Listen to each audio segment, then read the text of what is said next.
Can a DUI be dismissed in Wyoming? This is Christina Williams with Just Criminal Law. And David Mann, legal storytelling specialist. Well, yeah, can it be? I mean, I think that people sometimes assume that it's just up to people's mood and what they want to do. Well, yeah, I mean, sometimes I get feedback from clients where, they tell me, hey, my friend got their DUI dismissed, or my friend got a reckless driving when they were charged with a DUI, so why isn't that an option for me? And, a lot of times they think it's just a matter of if your attorney can, smooth talk or sweet talk the prosecutor into dismissing the case. And that's not how it works. The prosecutor's hands are actually tied, and they cannot dismiss a case unless they put a motion before the judge stating they can't prove their case, and these are the reasons why. So they have to ask the judge to dismiss it and put on the record why they think if it went to trial, they wouldn't be able to find the client guilty. Yeah, I mean, I guess that it sort of on a common sense level, it seems like if the prosecutor is making the charge, then they should be able to reverse it. But you're saying that doesn't happen. It's not just up to their discretion. They have to have reasons for doing that the judge needs to approve, right? Yes, and that is actually a law. That's a statute in Wyoming where once it's charged, it can't be dismissed without that motion before the judge. And as far as I know, I think that's unique to Wyoming. Okay. Well, now one thing is that when you say dismissed, I want to just clarify because I think dismissed can mean completely dismissed. There is no charge. Everybody goes home and nothing happened. Dismissed, the term can also mean a reduced charge. So maybe we just look at both of those. So what could possibly be an example of the entire thing, the entire DUI just being wiped off as though it never happened? Sure. We recently had a case where a client was having a friend take them home. That is, they were the passenger in a vehicle.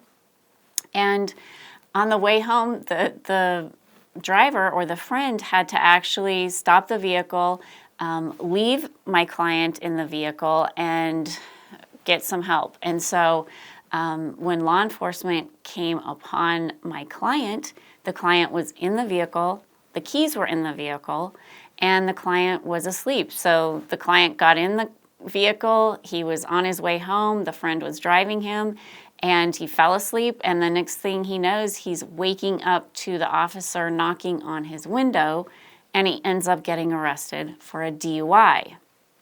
Now so from the officer's point of view, this is somebody who's drunk and sleeping in a car and might be thinking, well, this person could start driving this car. So that's probably the purpose for the arrest. But that's not looking at the entire story, right?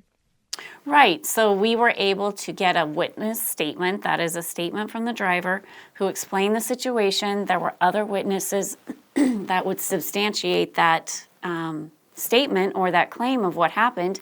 And, granted, it took about 9 months in order to get the case dismissed, but the prosecutor looked at the witness statements that we collected and said, okay, technically he could move forward with a DUI because it doesn't matter if, you decide to take a nap in the vehicle and, you're over the legal limit, you're still what's called an actual physical control of that vehicle. And by law, you can be charged and convicted of a DUI.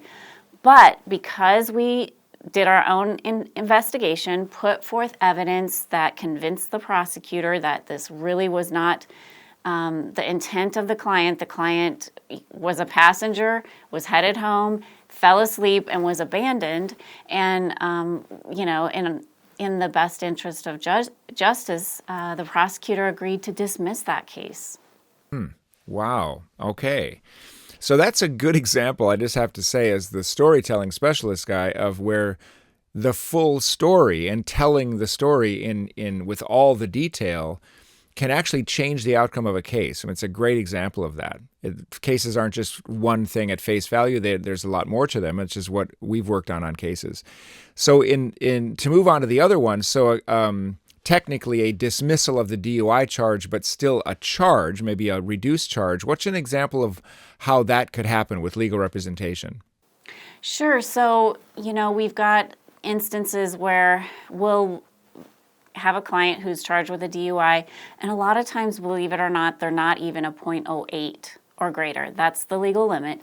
They'll be arrested for a DUI and come in at a .07, but they're still facing a DUI.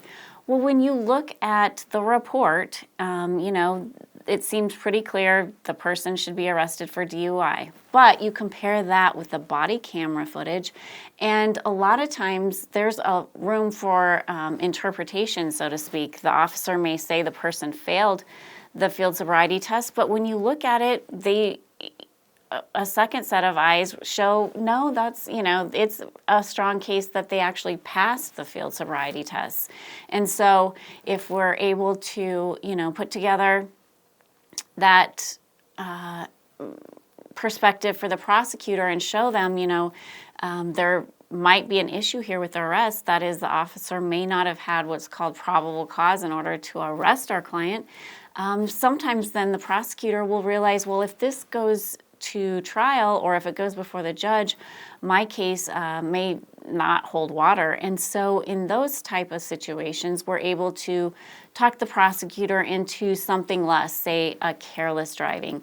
Or, if it's a little closer call where it might not be, merely careless but reckless, it's still not a DUI. And so sometimes we can get these reduced charges where there's not as many consequences as an actual DUI conviction.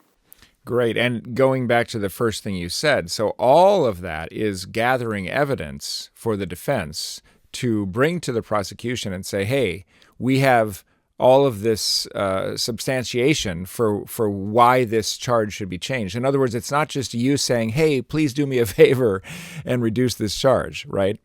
Exactly. It's us putting forth a reason that the prosecutor then can explain to the judge as to why the DUI is getting dismissed. And that takes legal expertise. So someone needs that type of expertise and they should get a hold of you. So how do they do that?